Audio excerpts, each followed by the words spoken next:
Namaste, everyone. Welcome to the Cārvāka podcast. This is your host, Kushalmehra. So today's discussion is a last moment decision to have a chat. First of all, I want to start the chat by welcoming my guest and someone I've actually had the pleasure of reading for so many years, and I've been a fan of Kanchan. Once again, welcome back to the podcast. Thank you, Kushal, and thank you, everybody. Kushal, thank you really for having me over here today. I know it was a Sunday, and but I really think that we should get out our voices on this particular issue, and we should ensure that voices are heard, that voices that are contrarian, and voices that oppose the idea of a monochromatic view of the world. All right, Dada. So, just to give the viewers a brief idea about our reason to hold this discussion. So everybody should know why we are having this discussion. Just to give you all a brief idea about what has happened and why we are holding this discussion right now is we were given the news yesterday that there was a book written about the Delhi riots by advocate Monica Arora, and she was writing this book on the Delhi riots, and it was titled Delhi Riots 2020: The Untold Story, and it was obviously picked up by Bloomsbury, and Bloomsbury decided to publish the book. So the process is very weird, right? Bloomsbury approaches the author, or the author approaches Bloomsbury. They come to an agreement. They go through the process of writing the entire book. Obviously, the book goes through the first editing, second editing, third editing process, whatever there is, and then after all of that is done, it is then suddenly announced because of I don't know which other word to use, and I'll wait for Dada's views too. But just according to me, there is a digital lynch mob that suddenly decides, oh, how dare Bloomsbury publish a certain book, and then there is this digital lynch mob that goes after people, and suddenly Bloomsbury decides to take that book off, and obviously it has led to a furor. Uh, and we are here having this discussion. So Dada, I want to start today's discussion by asking you the first question, and the first question is that when you actually heard the news, what were your initial reactions? And I want to give you a multiple choice question here.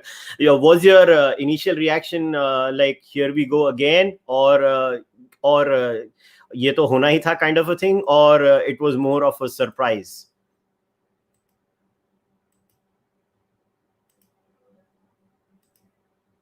Dada, you're muted. You've muted yourself accidentally. Yeah.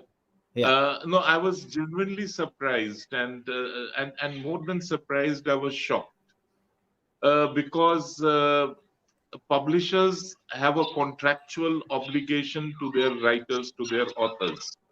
Now, if Bloomsbury has commissioned a book, it has presumably discussed the idea behind the book, the core idea behind the book, with the authors or author threadbare.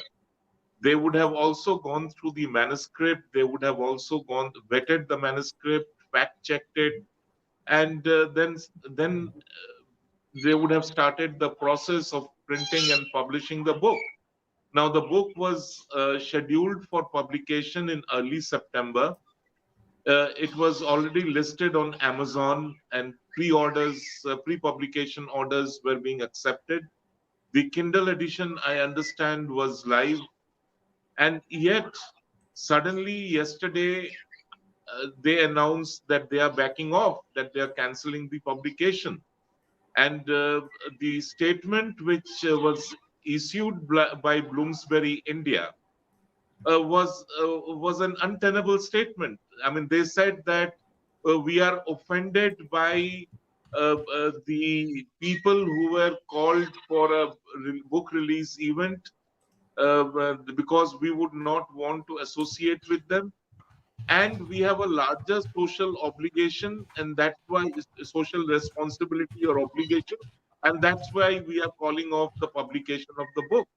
Now, there are two parts to it. The book release event, in today's publishing, rare is the publisher who organizes a book release event. It's usually left to the author to organize a book release event, to publicize the book and virtually market the book to the reader. That is how it works. And every publisher in the industry knows about it. So let's not pretend great offense that we were not informed about this event. Number two, when it comes to social responsibility or social obligation, what I mean, what makes you realize your social obligation at this point of time? All these months you never thought of it. So that is bunk. What Bloomsbury has officially said is just bunk. And they not only does their deed cover them with, it makes mud of their reputation as publishers, but their subsequent act of issuing that statement further rubs their nose in the mud.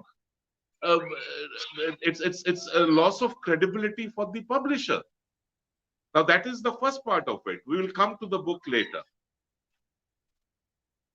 So that's what I don't understand, Dada. So how can a publisher actually go through the process? Because obviously it's going to be a long process, right? It's not like the book comes out of thin air, and you just have a book there and you say, oh, I've written a book. Would you like to publish it? It never happens like that. The publishers and the authors actually go through the grind of conceptualizing the book, even going through the first draft, the second draft, and, multiple drafts are given. Then how can a publisher succumb to something like this? Wouldn't they realize that what they're doing is actually professional suicide in a way? No, look, it's for Bloomsbury, the parent company, to look into this. It's for Bloomsbury India to answer this question. I am not their spokesperson. I'm not going to go into that zone at all. But like you said, that it's a long drawn process. Now, if they ever had any doubts about the contents of the book, I have not read the book. I have no idea what is contained in that book between its covers.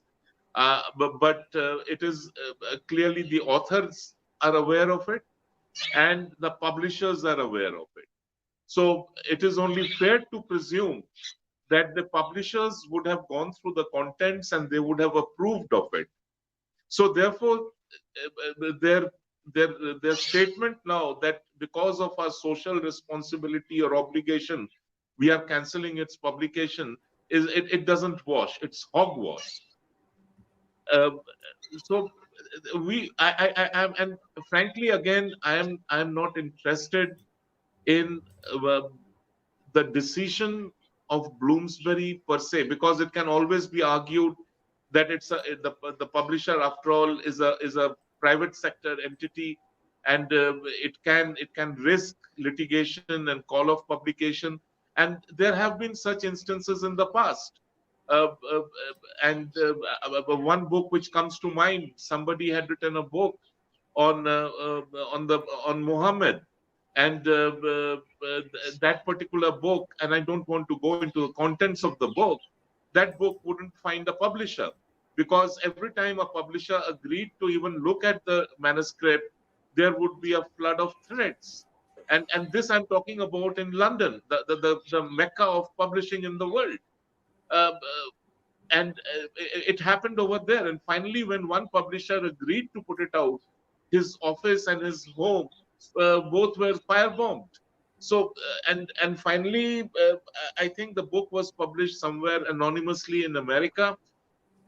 So there are instances of such things happening. But here, what we have seen is that the publisher has collapsed. The publisher has collapsed like a pack of cards, like a house of cards, and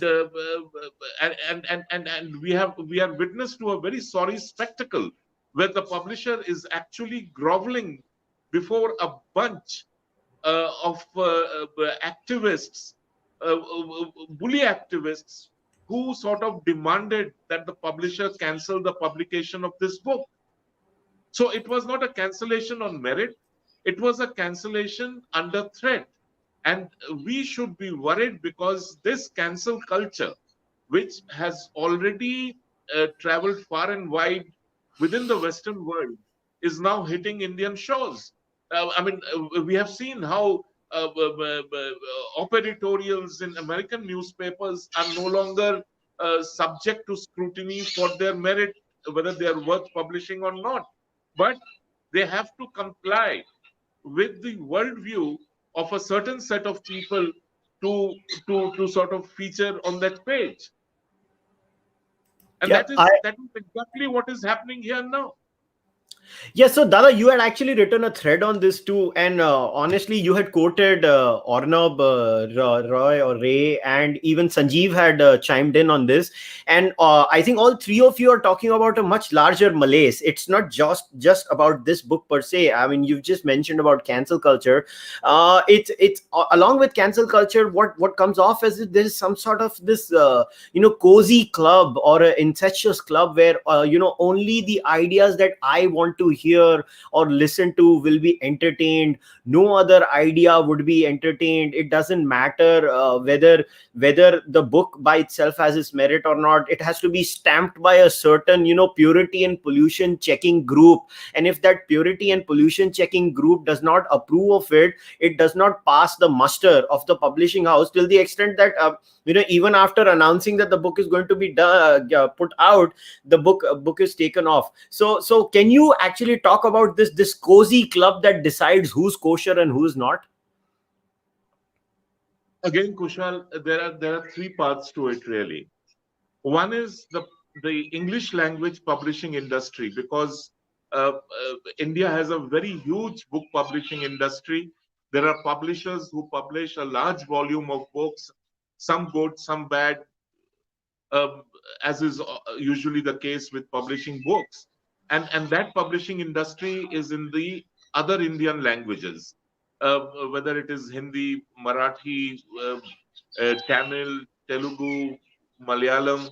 So we have a very vibrant publishing industry, and it's just that we don't get to know of it, because public discourse, like like and I'm just using this term to drive home the point, just like Latvian's media dominates public discourse on what is news or what should be news or what constitutes news. Similarly, we have a handful of English language publishers based in Latvian's Delhi who get to decide how to dominate the discourse on books, on literature, on anything of public interest. So they have created an ecosystem. There is the publisher, there is the author, there is the literary festival, and there are the reviews, and there are the plants in all major newspapers, or the organized interviews that we get to see on television. So all this is part of that cozy club which you referred to. So these are the handful few who who dominate that particular band of publishing in India. Now the second part to that is the nature of the publishing industry. The nature of the publishing industry is such that see, worldwide publishing has a certain flash and certain dash to it. Publishers want to showcase books which are successful at a popular level, but then publishers also publish books which are not popular, which perhaps do not sell, but they believe that these books should also be published. In India, it's reverse. The publisher wants to be first assured that the book will fetch them results, financial results, which is fine. I mean, that's their business model. But that business model has now come to be dominated again by a gaggle of few. Now they decide who, which book should be published, which author should be published, which book should be published, and how that book should be pitched. Which is the slot it should find on the bookshelves of a bookstore. Now, this is the kind of mafia raj that has come to dominate publishing, Latvian's publishing, book publishing industry in India. And that is why it is important to stand up and resist and say that enough is enough, thus far and no farther. And the third aspect to this, again related, is look, I mean, only totalitarian states want books of one particular variety to be published. I mean, when we were young and growing up, all the Soviet publications would center around what Marx said, what Engels said, what Lenin said, what Stalin said, and it would just be that. Lenin and the state, Marx and capital, Stalin and just whatever. So we don't live in a totalitarian state. We don't live in a totalitarian society. There should be space for all kinds of books. And our culture, our civilizational culture. This, I mean, your show is called Cārvāka. I mean, this is the country, this is the civilization, which Cārvāka is a very a prominent inherent part. So we civilizationally we do not believe in monochromatic views. Now, what is being done is that this particular gaggle of bully activists, they want publishing now to be restricted to a particular shade of views, of particular shade of opinions, a particular shade of writing, and nothing more than that. Now, do we want to be, do we want to live in such a dim and dark world? This is a question we should ask ourselves and respond accordingly. So you use the words "we have to respond accordingly." So let us now get into that part about the response. How do we, factor this response? So I'm going to give you the plethora of responses that I've tried to understand from Twitter, from the people who are kind of happy that the book is banned. So the apologists who pretend to be the forebearers of freedom of speech on the left have said, "Oh, see, this is not a freedom of speech violation. Only if the state does it, it's a freedom of speech violation. Bloomsbury is a private publishing house. They can do what they want to do." The second is that hate speech should not be allowed. This is hate speech. This book is hate speech. By the way, the book is not published, but they know it is hate speech. That is hilarious to me. And that's why this book should not be allowed. The third one is, how can Kapil Mishra be allowed to talk on a platform about this book? That's why this book should not be allowed. So, Dada, what should be the response to these three sets of arguments?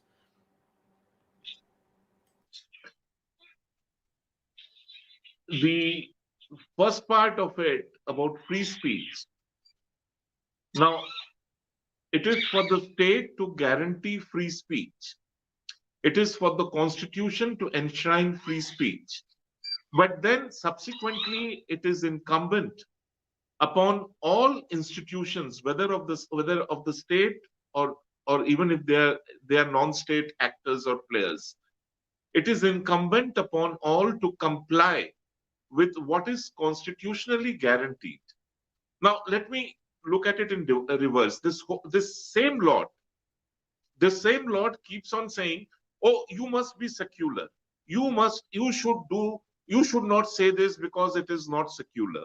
You must restrict yourself or your speech to only secular thoughts." Now, secular thoughts for them means a total perversion of the word secular, what it means, what it connotes.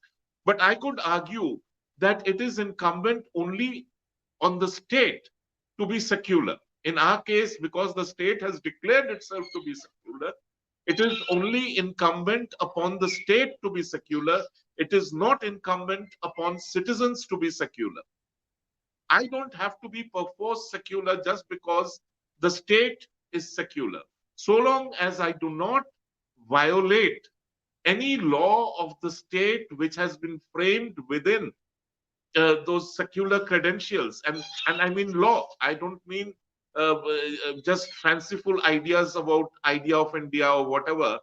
So if I am not in violation of the laws of the state, I am free to be secular or not be secular.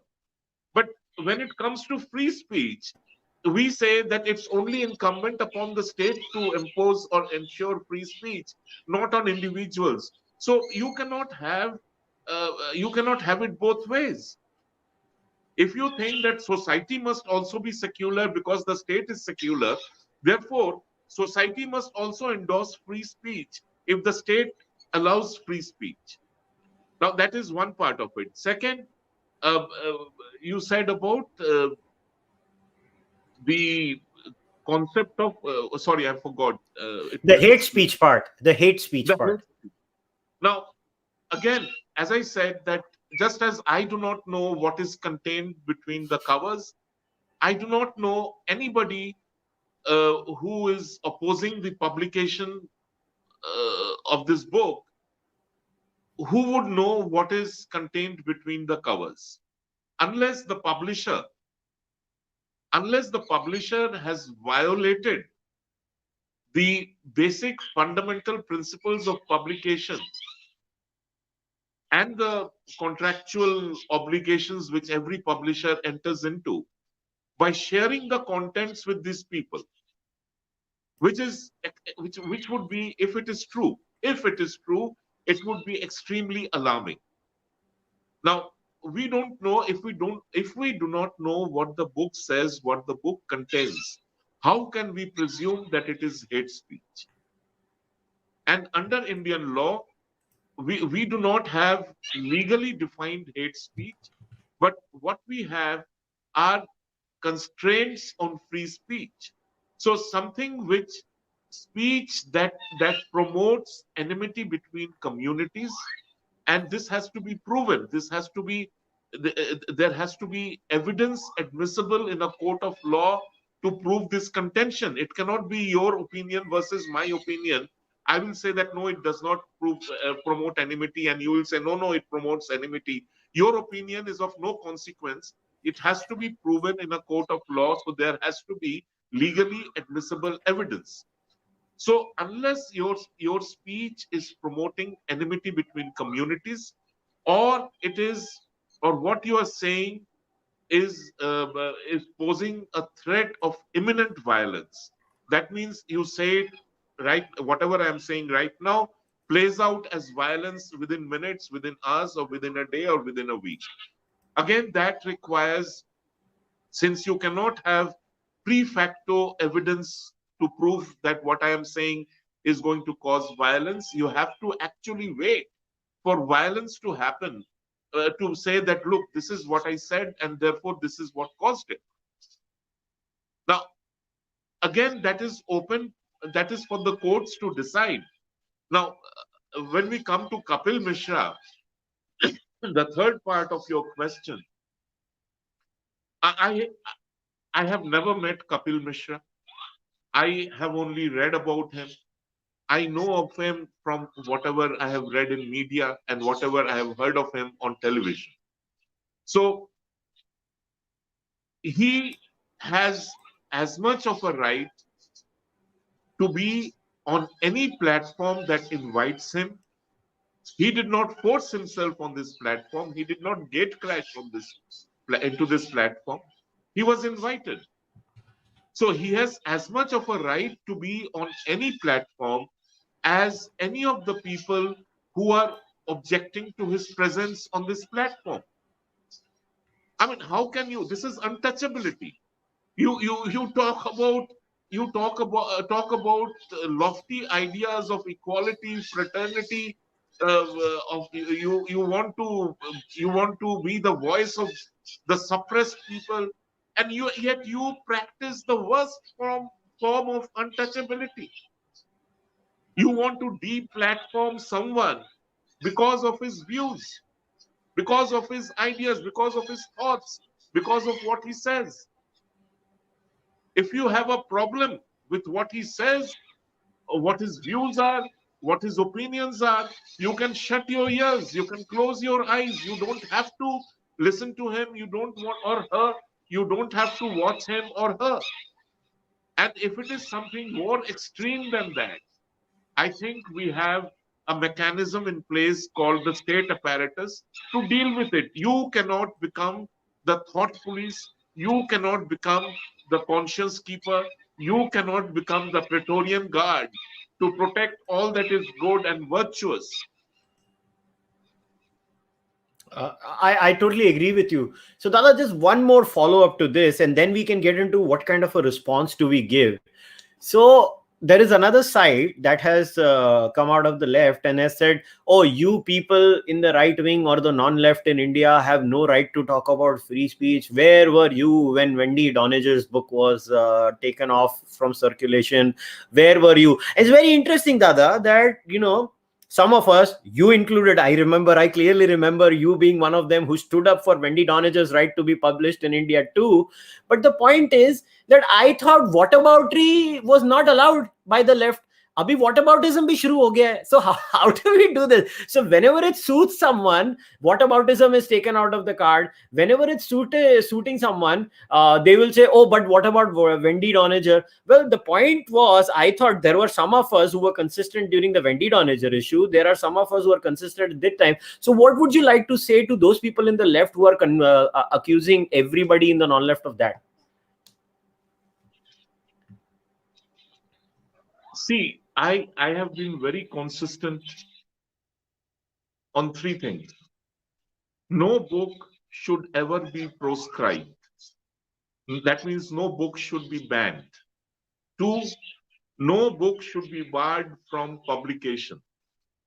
If one publisher or some publishers do not want to publish a book, that is fine. It is their choice, their discretion.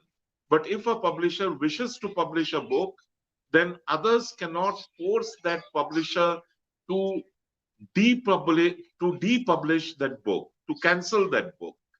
So barring a book is not acceptable as far as I am concerned. And third, which is something, it is a matter of deep conviction for me, no book should ever be burned. Book burning is something which is abominable. It is contrary to our civilizational values. It is contrary to our cultural values. We are a civilization which has witnessed an entire library, which was the envy of the world as we knew, as the world existed in those days, the Nalanda library. The Nalanda library was ransacked, it was burned to the ground, it was destroyed by invaders. We have seen that, and that was a crime. That was a crime against humanity. We have seen similar destruction happen in this country, and not only in this country, around the world. The great library of Alexandria was sacked. We have seen during the horrible Nazi years in Germany, when books were burnt, when libraries were emptied out because the books did not conform, or what was contained in the books did not conform to the Nazi worldview. So they had great bonfires of books. We have seen books being destroyed in more recent times by the Islamic State. Libraries being ransacked, books being burned, books being destroyed. So we should never burn a book. Burning a book is a moral offense. It is an ethical offense, and I don't care if it's not a legal offense, but it is an offense that should be condemned by all. So books should not be banned. Books should not be barred from publication, and books should not be burnt. So these are the three fundamentals which I would like to make very clear I prescribe to. Now, you have mentioned Wendy Donager's book. Now, when that happened, I distinctly remember I used to have a column in the Pioneer those days called Coffee Break, in which I had argued that irrespective of what the book says, you may find the book extremely offensive, but to try to deplatform that book, to get that book proscribed, or to force the publishers to withdraw the book is not the right way to go about it. I have worked with in very close proximity. I have worked with Atal Bihari Vajpayee, and this is not a secret, so I don't mind saying it. And let me quote what Atalji once said, that the answer to a book is another book. Book. So if you were offended by what Wendy Doniger had to say in her book on Hinduism, you should have come up with a counter book. You should have come up with a book that countered whatever she had to say in the book. And at that point also, I had said that Penguin, it was wrong of Penguin, and it was craven of Penguin to pulp that book, fearing an adverse court judgment. So instead of waiting for the court judgment, what they did was they pulped the book, and they thought that would make the problem go away. And another example that I would give to you, when Salman Rushdie's book, The Satanic Verses, was banned. It was banned even before, and India was the first country to ban that book, because Khushwant Singh, who read the book, went running to Rajiv Gandhi and told him, "This book is so bad. It is uh, it sort of trashes Islam, and therefore it should be banned." And Rajiv Gandhi banned the book, and Rajiv Gandhi himself had not read the book. I will not get into whether he could have actually read the book, or even if he had tried to read the book, he would have absorbed what the book had to say. That's a different discussion altogether. So, but the very fact that we banned the book even before any Islamic country had banned the book tells a story, a very sad story. I, Yep. I have no I have no qualms in admitting that I had gone to extraordinary lengths to acquire a copy of the book, and I am a very proud owner of that book, because I believe I do not necessarily agree with what the book says, and I think it's a frightfully boring book. But but that is not the point. I mean, the point is that book should not have been banned. And there's a long list. India has a horribly long list of books that have been banned, proscribed, and disallowed from publication or circulation. Yeah. So that is a no-no. Yeah, I agree with you. In fact, I think when it comes to free speech in general, I think India has a dismal record in these things. When it comes to books or movies or plays, some is more and more. It sounds like we are becoming a republic of herd sentiments, and we just keep on appeasing to one. I mean, there was a thread. I mean, it's just a sideshow. It's nothing to do with this. There were a bunch of lawyers who complained that the portrayal of lawyers in a show showcase lawyers in a bad light, so that show should not be aired because lawyers are showcased in a bad light. That मतलब इस level पे हम लोग आगे हैं इस देश में अभी क्या बोले आपको. So now let's get into the second side of the discussion, Dada. Obviously, as you have explained, there is an asymmetry here. Asymmetry in terms of publishing itself. There is a clear control when it comes to English publishing houses. So, Dada, if I am an aspiring author, or anybody who is an aspiring author who's working hard, researching and trying to get himself published, but doesn't toe the line of this cabal. So, Dada, what would be your advice as someone who has written for so many years and who's got the vast experience? How do we deal with this asymmetry itself? If we, the people of the non-left, how do we? मतलब mainstream publishing houses तो हमारी books को entertain ही नहीं करेंगे अगर ऐसे आ गई तो. So, how do we deal with this problem? You see,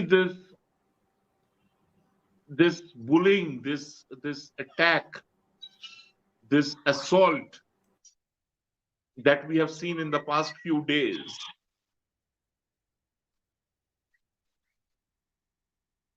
is not something which is startlingly new. I would like to go back to 1992, when a group of quote unquote academics, the so-called, the usual suspects, they had circulated two petitions, and both Swapan Das Gupta and I were a lot younger than what we are today. The first petition was against Swapan Das Gupta, and their demand was that he should be deplatformed, that no publication should publish what he writes. And these were big names. I mean, some of them are dead and gone, so I really don't want to mention their names. There were historians, there were economists, social scientists, and another petition, which also had a handful of journalists signing in, and in those days they were pretty powerful journalists, which wanted me to be deplatformed. Now, in Swapan Das Gupta's case, clearly his editor and his publisher did not take note of it. And Swapan continued to write in the paper. In my case, uh, Vinod Mehta used to be the editor those days. And he called me to his office. He showed me this petition and he said, and I'm just quoting his words, "Who are these idiots?" So I said that I don't even know what you're talking about. He said, "No, in that case, you don't even need to know." And he put that, it was a thick bunch of papers, and he put that into his waste paper basket. And the story ended there. So this is not something new. We have to we have to consistent we have to be consistent in trying to push the envelope. We have to stand up, we have to fight. And while doing so, we have to be very mindful that what we have to say, what we have to write, what we want to put out over there is as good, if not better, than what the cancel culture gang is trying to put out and impose on us. So you have to exert. And I'm also very clear that if Bloomsbury is going to succumb, or if Penguin is going to succumb, or if somebody else is going to succumb, because these are two publishers, I'm naming them because both have succumbed at different points of time. There are many other publishers. Go to them. Now, and before we move on to the whatever else you would like to discuss, I just want to give another example. Arun Shoury's books used to be published by publishers, various publishers. And during the fag end of Narasimha Rao's tenure, he had put together a book on religion in politics, or religion and politics. I'm now forgetting how it went. And that was supposed to be published by a well-known publisher of academic books based in Delhi. Now, apparently, and this is what I have heard, I don't know, and I have no reason to doubt the authenticity of what was told to me. The publisher, I mean, the book was all ready. The pages were printed. All it needed was to be bound and put out as a book. The publisher developed cold feet because the government or a government agency got in touch with the publisher, and the publisher, a very decent person, the man behind that publishing house, he sort of said, "I don't want to get into, because I am a publisher of academic works, I don't want to get into any political controversy. So if you could please, I mean, you can take away whatever has been printed. It belongs to you, but I will not do this." Arun Shoury For the first time, he went into direct self-publishing and direct sale. So it was, and we had no internet those days. We had no web those days. We didn't have Amazon those days or any other e-retail outlet. So by word of mouth, people knew that Arun Shoury's new book is ready. It has been printed. It has been published. I think he formed a company called ASA or something, and it was, the cover had its imprint, and people, and it was a very simple process. So those days, people would send a money order or a pay order, and and Arun Shoury would pack that book into a brown paper envelope and send it by post to whoever had sent the money. And within days, the first print order was sold out. So we have to think creatively. We have to be in the fight. We have to stand up and resist. If every publisher shuts his doors on us, we have to get together and publish on our own. Books must go out, books must be seen, and books should be read and judged on books say, not what a gang of few have to say about a book. Yeah, I couldn't agree more with you, Dada. So I'm now going to take the questions of the live viewers because there are too many questions, and to be fair to them, I think they would want you to answer their questions. So Apurva asks you, and this is a good observation because when it comes to the publishing and media industry, the left wing tends to be very well funded, and the non-left money tends to go more to religious causes or temples or stuff that like that. Is it time? So his question to you is it time to realign our priorities in some way?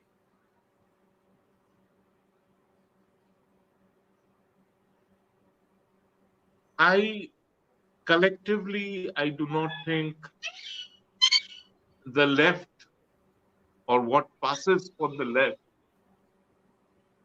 is financially better off than collectively what passes for the right in India. So it is not a question of financial resources. It is a question of organized action. The left is hugely organized. So there are organizations which you know of, which you hear of. For instance, Penn or Penn International or whatever.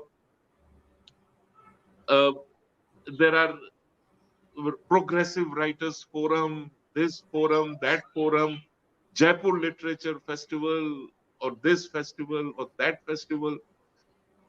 So these are organizations which we know. But there is also subterranean linkages. We don't get to see of those linkages. We don't get to hear of those linkages.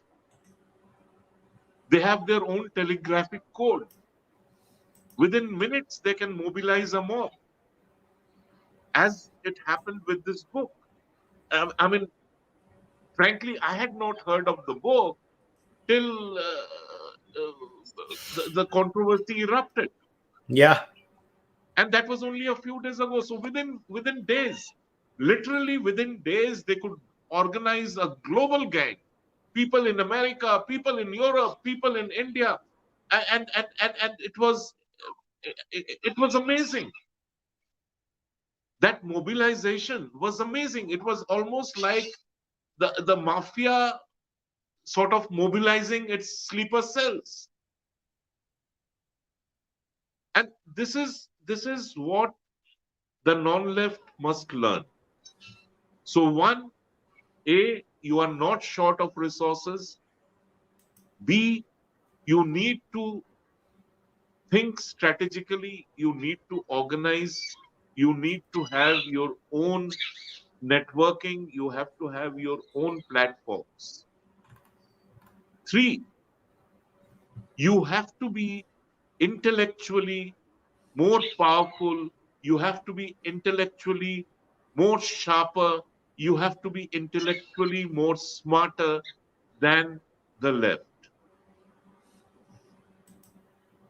And on all three counts, we, the minds which we have in the non-left space, there are doctors, there are engineers, uh, there are people who are working with artificial intelligence. Now, very few people know that Arnaud Bray, that is Great Bog, he goes by the Twitter handle Great Bog. He is a robotics engineer. And Yep. so we have you. You're not a YouTuber or broad, podcaster. You have a different professional life where you have excelled. Mm. So we have tens of thousands of such people. We have the human resource, and that resource should be marshaled, should be mobilized, uh, and I don't care whether somebody is a BJP supporter, somebody is not a BJP supporter, but the common cause should be to take on bullies. The common cause should be to take on the Lutyens mafia, who want to decide which book can be published, which author can be published, which idea can be put out, which thought can be sold. So that sort of control has to go, and to break through that, we have to erupt all over the place, from Kashmir to Kanyakumari. Yesterday, I think I also said that, played by their playbook, let 1,000 initiatives bloom, and every initiative can challenge, can pose its own challenge to this totally, I mean, this entire structure which has existed far too long, which decides what is freedom. Yeah, I agree with you, Dada. So I'm gonna take another question. So this is more of a comment, or so, because I just want to let you know what the viewers are thinking. So Siddhant says most of the people who are trying to gag this book on social media are, I believe, well-meaning idiots. But how and why have they convinced themselves that they are morally superior, or are they just propagandists? So Dada, are they propagandists or they're well-meaning idiots? No, it is not for me, and I don't think it is for anybody to sit in judgment over what they are. What what is, and that really is, I mean, whether they are idiots, whether they are smart people, whether they are nice people, bad people, that is extraneous to this debate. What is what is what is the main focus today? The main focus is that a book has been deplatformed. Three authors, I think there were three authors or two authors, whatever, they have been deplatformed. And this should worry us. This should worry us because it is not only about a book whose publication has been cancelled in such a such a very distressing manner. But tomorrow they could go and picket a restaurant, where you could be visiting that restaurant during lunchtime or on weekends with your family or friends or whatever.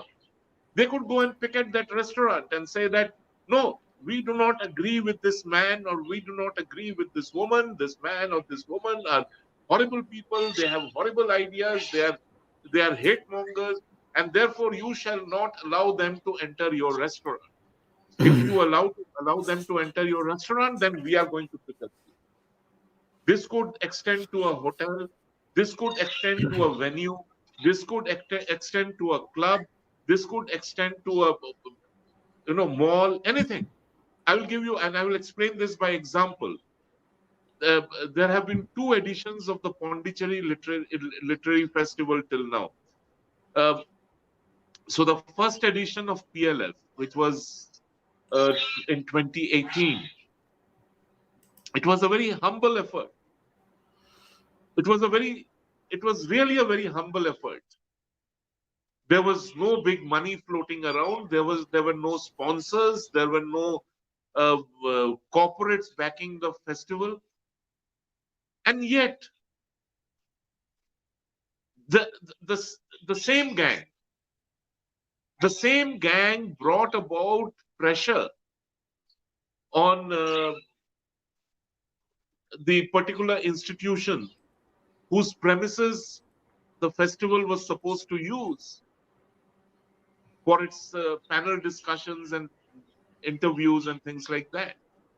They brought about such enormous pressure that the institution backed out and said, sorry, please find. And this happened, I think, 24 or 48 hours before the launch of the festival. Fine, they cancelled. So this is how cancel culture works. They cancelled the venue. The organizers then used their own network, personal network, to find an alternative venue in a very Spartan, small. It's more a guest house than a hotel, which which has tenuous links with the ashram over there. We had the festival over there. It was a huge success. People came. It generated a lot of curiosity and interest. And after the festival ended, similar pressure was brought about on the ashram. And a whole lot of questions were asked as to why were the premises allowed to be used for this festival. Last year, for the second edition of the festival, what the organizers did was that, okay, fine, we will use commercial premises. And premises were booked way in advance at a hotel. And I am very clear in my mind that next time round, similar pressure will be brought about on the commercial premises, either directly or through local political forces. So they will instigate local political forces to go and do dharna or threaten to ransack the place. Last time, the organizers did not disclose the venue till the last minute. So, but should we actually be living in this kind of fear?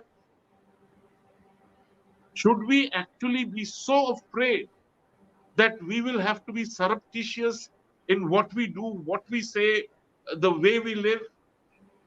Because there is this small, minuscule group which has appropriated to itself, which has arrogated to itself the right to decide what can be said, what cannot be said, what can be written, what cannot be written, what can be broadcast, what cannot be broadcast, what can be published, what cannot be published.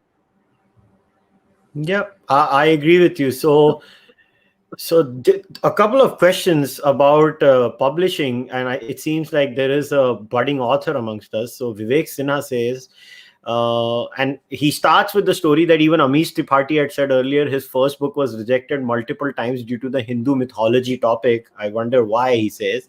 And then he says, I am a noob author writing something of myth history fiction genre. What is my future in the current publishing house industry if this is what's happening? So I guess the gentleman is worried. So what would your advice to him be? I personally feel that if you have a good book, if you have a book, because after all, publishing is a business. It is not some great act or work of charity. It's just that this business has been cornered, has been captured, and is being held hostage by a set of intellectual thugs. So if you have a book which is strong, which will sell, which will get business for the publishing house, I'm sure it will find a publisher. It may not find a publisher with a flash and a dash, but it will find a publisher. And once it finds a publisher, and if the book is really good, believe me, this is a very small trade. And every publisher very avidly follows what the other publishers is publishing. Every book is tracked. So if your book is good, it will be picked up. And if not the first book, the second book. If not the second book, the third book. You have to keep on pushing your envelope. And there is no other alternative to it. Yep. So now I'm gonna ask you a question because I don't know what to make of it, but it's quite clear the one who has gone after the book to be deplatformed. I mean, I don't know. At least from whatever I've read on Twitter, it seems like William Dalrymple has started this whole thing. I think he even tweeted something. Oh, I'm getting onto it. I'll get right at it. I will talk to them, this and that. And it's quite clear that as of now, from whatever we know, that the gentleman is involved in getting Indian authors and inside India, their books getting canned after agreement is done. So obviously somebody is pissed off at Dalrymple and says some people have started demanding the cancellation of Dalrymple's visa. Do you think that's the right way to go, Dada? Kushal, unless a person holds public office, a minister, a prime minister, or a parliamentarian or something, or a political leader, uh, all my life I have resisted comment on individuals. So I do not comment on individuals because ultimately I do not think individuals are important. So I will not comment on any one author or any one writer. I will not do that. I have never done it and I will not do it now. In end of the day, this was a decision taken by the publisher. So Bloomsbury India took the call. We that is the only fact which is of import over here. The additional fact that is of import is why did Bloomsbury take this call? Because it took this call under because it found itself under attack, under assault, because it was bullied, and all this was done by a gaggle of activists. Now, I cannot stop that activism. I cannot proscribe that activism. I cannot prohibit that activism. I would not subscribe to that kind of reaction. What I can do is I can question the integrity of the institution. And the institution here is the publisher for doing something so wretchedly wrong, something so shameful, something that shows that that this particular publisher lacks the basic requirement of being called a publisher, and that is integrity. So and I'm absolutely clear in my mind that Bloomsbury India should be called out. It should be, and we should be remorseless in calling out Bloomsbury India or any other publisher who were to do something similar. Now, as for the activists, how do we meet the challenge posed by them? And that is what I was trying to address all this while. That you have to get organized. You have to get together. And you have to, and by get together, get organized, I don't mean that you need one big platform, one big organization, but let 10 people, let small groups of 10, 15, 20 people get together in cities, in towns, and create this series of walls of resistance. Yep. And only then will you be able, and again, you have to do it smartly, you have to do it wisely, you have to do it on the strength of intellectual clarity, You can't just abuse won't work. Whining won't work. Yeah, I agree with you. So, Dada, three, four questions. I'm going to club them together because obviously this is not just about deplatforming or cancel culture. There is a larger free speech issue too in India. So many people have asked this question again and again. They say, "Do you think is this is like the first nail in the anti-free speech laws coffin, or is this the beginning of a snowball effect on a larger discussion on free speech?" Then obviously somebody also mentioned how, what recently happened with Anand Ranganathan on Twitter, that there was one more question, a point was raised where they say, we Chetan Sharma had raised this questions where he says, look at what's happening, we have laws like 295A, and then we have organizations like Twitter now just banning Anand for what, quoting a religious text and then saying your tweet is problematic. Well, I guess the text is problematic then. And then obviously you have the recent case with Prashant Bhushan also, where the courts have also gone into and have done with what they've done with Prashant Bhushan. Now, in my personal view, I'm not asking your view on Prashant Bhushan, but in my view, I may not be a fan of what Prashant Bhushan does, but I thought, maybe the courts could have given him a little bit of leeway, although I know Prashant Bhushan is not going to give the same privilege to someone else. And that takes us to the larger discussion, Dada. And because we've already crossed an hour's mark, and I'm conscious of the time limit too, but don't you think we have a serious problem about free speech in general? And this just kind of showcases it in different areas in our life, in our society, where today it's about cancel culture, sometimes it's about Anand being deplatformed from Twitter, or one day it's about one side, one day it's about the other side. When will we realize the value of freedom of expression and of letting everybody speak their mind? I always draw this comparison whenever the subject of free speech comes up for discussion, that two of the greatest written constitutions in the world, one is the American Constitution and the other is the Indian Constitution. Britain doesn't have a written constitution. We have also, I guess, the longest written constitution compared to the American Constitution. America, the first time America amended its constitution, that's the First Amendment, they enshrined free speech as a constitutional right, a right that is protected under all circumstances. The first time the Constitution of India was amended,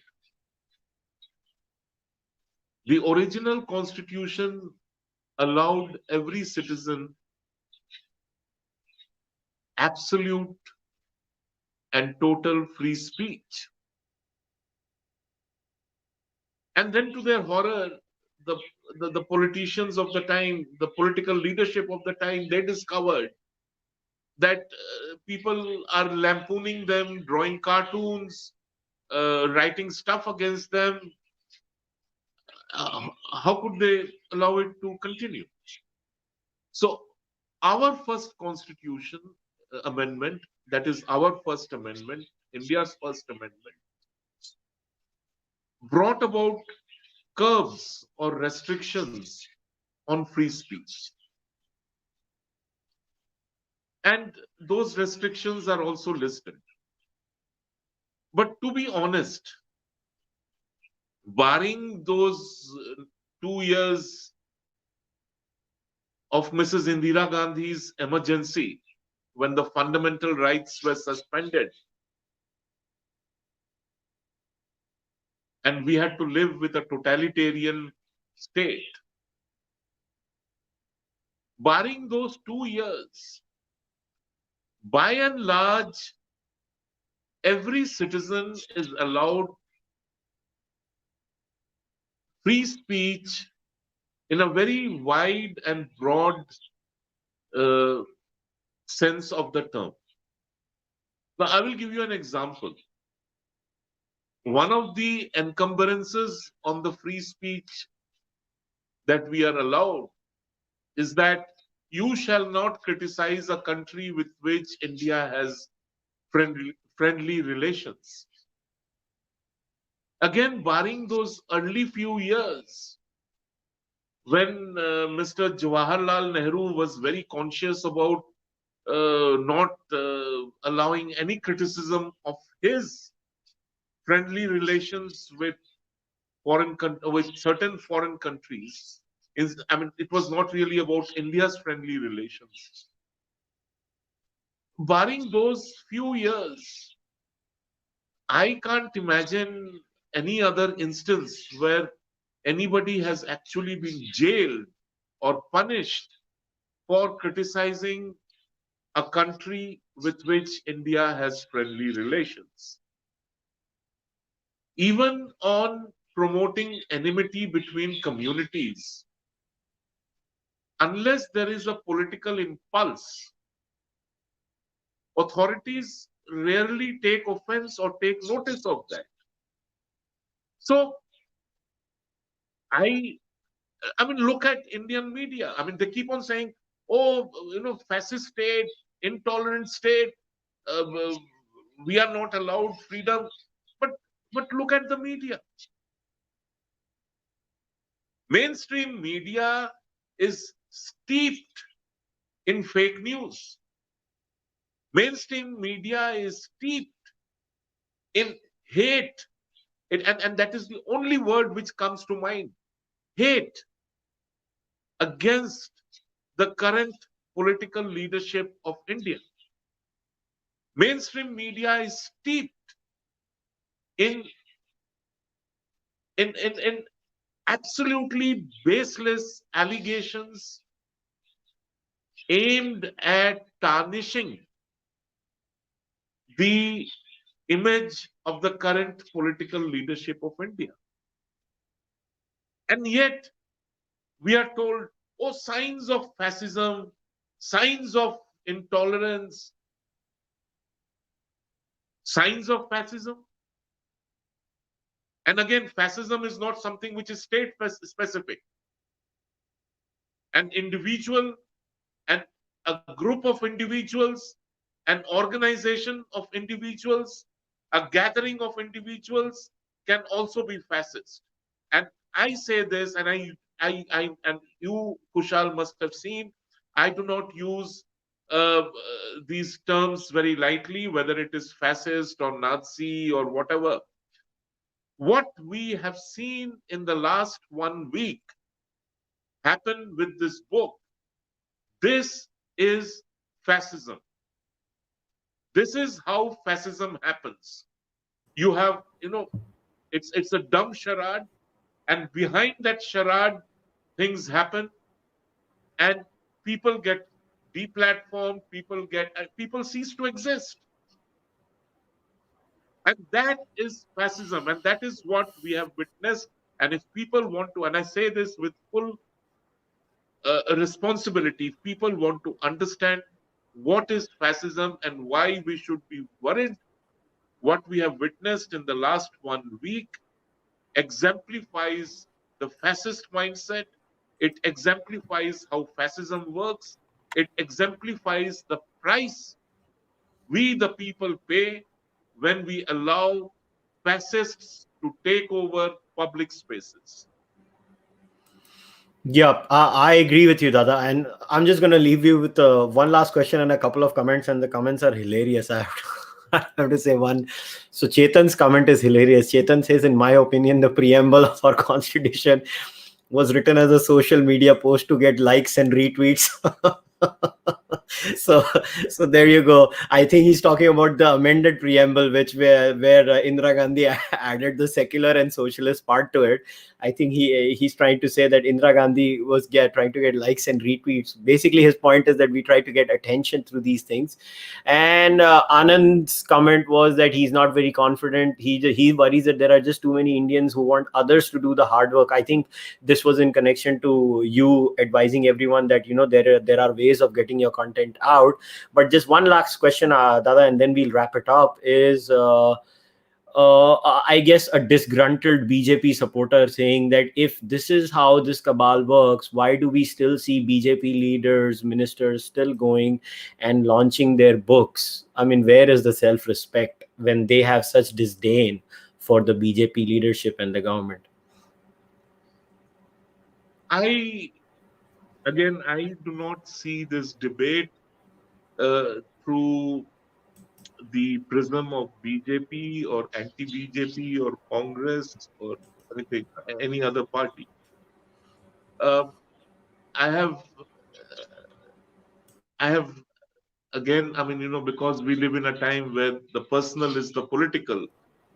I have suffered enormously, grievously in my professional life and my personal life because of my very loudly, very unambiguously stated views and politics.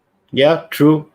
And I have not received any assistance from anybody, or let me put it this way, I have never expected the BJP to bail me out or help me out. Uh, we have had some terrible times. I remember one particular winter, and I'm a Bengali. We had just shifted from Calcutta to Delhi. We were yet to get acclimatized, and we used to live in a rented apartment in Vasant Kunj. And we had put our winter clothes, sweaters, etc., shawls into a loft, and then forgotten about it. And then in November or December, when we opened that loft, we found that everything was destroyed. So white ants which had destroyed everything. And we did not have the money to buy woolens for the family. I didn't have the money to buy woolens for the family. I shall not take the name, but one person, when he heard about, bought us he bought us clothes that year. So we have lived through some very terrible times. When I lost my job at the Pioneer, I used to live in a company provided apartment. And that that editor, and it was not Vinod Mehta, the person who came after him, that editor actually instigated the general manager to call up the owner of the apartment and inform him that I was no longer in the employment of the company and therefore I should be thrown out of the apartment. We were given a week's notice to vacate the apartment. I had a company provided phone which was disconnected. So we have lived through some very, very horrible times. We have lived through times when we didn't know, actually we didn't know where tomorrow's meals would come from. But that was never a deterrent. That was never cause to expect assistance from a political party. That was never cause to to regret that this political party or that political party did not come to my assistance. Now, what is personal for me should should be collective for all. So, Kushal, you may have reasons to be dejected with the BJP, angry with the BJP, whatever. And I'm sure your reasons are your reasons. Uh, I will not get into them. But that does not mean that I will blame the party or the government or the prime minister for whatever is happening. This is a battle for people to fight. This is a contest for people to win. Don't expect the government to stand by you. It will never happen. The government has bigger fights, bigger concerns, bigger battles. So let government or the party worry about its own fights and battles. People should worry about their own fundamental principles. And again, I come back before we end. Let me go back to where I began. That each of us should have certain fundamental values. And in this particular case, the three fundamental values that no book should be proscribed or banned, no book should be deplatformed, no book should be burnt. And it's for us to get together and ensure that these three fundamental principles are upheld. I couldn't agree more with you, Dada, and I think this is the perfect way to end the podcast. But before we wrap things up, I just want to make a few comments. I think a lot of us have learned over the years reading your articles and reading your views on Twitter or many other portals, or watching videos or listening to you in seminars or stuff like that. So yeah, I know you will never say it, but I'll definitely say it that I think there could have been a lot more that should have been done but has not been done. I mean, I'm I'll very, just I'm I very, know, I know आप नहीं बोलोगे मगर मुझे बोलने का पूरा हक है. And a lot of us owe our ideological moorings to people like Arun Shori, you, Swapandas Gupta, and I want to say that as I am on this discussion right now, मैं आपको offline भी बार बार बोल चुका हूँ, तो मुझे online बोलने में कोई शर्म नहीं आनी चाहिए. And I'm saying this openly, and there are many people on the live chat right now who are saying this, that you have been an inspiration for them because they've been reading you for so many years. अभी किसी को 15 साल से पढ़ रहे हैं तो वो तो inspire तो होंगे उनसे. And I want to leave you guys today with this. I agree with Kanchan Dada. I think we should not depend on the BJP or this for anything. What we should look at is these publishing houses, in my view, and these are my views and my assessments. I think these are dinosaurs of the past. And these dinosaurs of the past are going to get extinct very soon. We should not be perturbed by the idea that, how are we going to publish our books? Look, there are publishing houses that are coming up in the regional language publishing circuit. There are so many publishing houses. Gita Press Gorakhpur is there now. Garuda Publications has come up, and there are other options also when you want to publish your book. And believe me, in the age of the internet, I don't even think you need a publishing house. If you are having a significant presence on the internet, you just need to publish your book. Yes, you need to spend money in sending your book to good top quality editors. There are freelance editors available also. If you want to publish your book, there is no such thing as how do I get my book out. If it's a good idea, it will come out.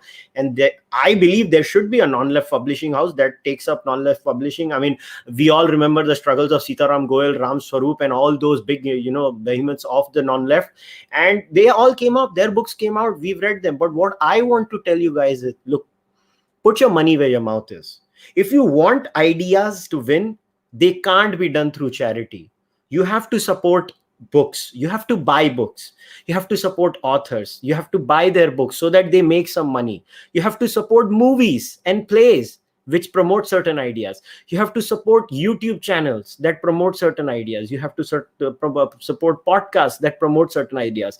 It's not good enough to say कि मैंने ये कर दिया, मैंने वो कर दिया, अब दूसरा आदमी करे. No, if you want people to actually do these things full time, you have to put your money where your mouth is.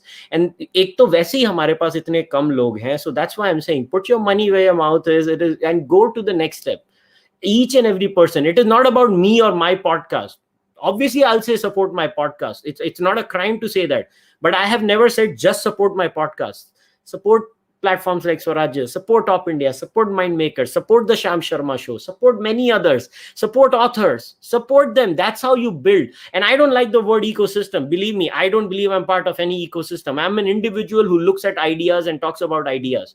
I'll talk to anybody that I want to. But the point is, I believe in supporting good people. So I think you should also And I'll leave you guys at that thought. But before I leave you guys, Dada, once again, thanks a lot for coming on the podcast. It's always such a pleasure to talk to you and learn from you. And I hope to have many more discussions with you in the future too.